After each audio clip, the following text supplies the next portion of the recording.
Un peu plus d'une semaine et demie après l'incendie qui s'est déclenché à l'hôpital de Rouyn-Noranda, le CIS de l'Abitibi-Témiscamingue et Santé Québec ont fait le point cet avant-midi sur les dégâts et son plan de rétablissement. Et William, il y a beaucoup de travail à faire au deuxième étage où la reconstruction prendra plusieurs mois.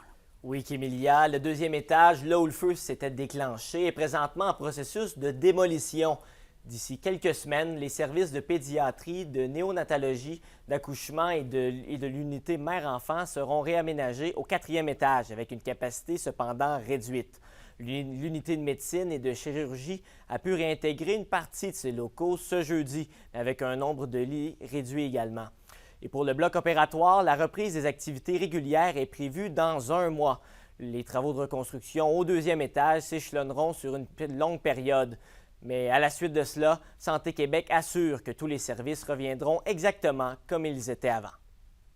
L'ensemble des ressources seront mis à disposition pour faire en sorte que les travaux soient réalisés et que l'hôpital soit mis dans sa forme où est-ce que celui-ci était juste avant l'incendie. Donc, on n'est pas dans la perte. Je pense que ça a été des questions qui ont été aussi posées par la population. On n'est pas dans la perte, on n'est pas dans le développement, on est dans vraiment la reconstruction puis le maintien des services.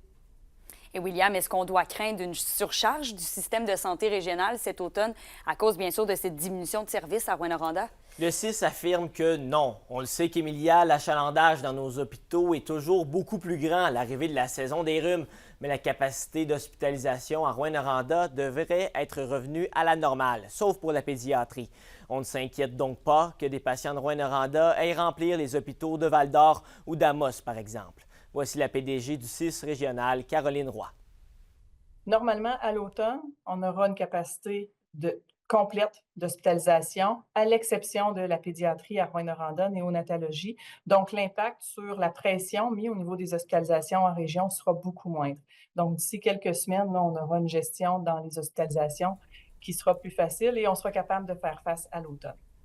Avec les grands travaux nécessaires au cours des prochaines semaines, le CISAD demande l'indulgence et de la collaboration de la part de la population pour faciliter le travail des équipes à Rouyn-Noranda. Merci, William. Bonne fin de semaine. Merci, au plaisir.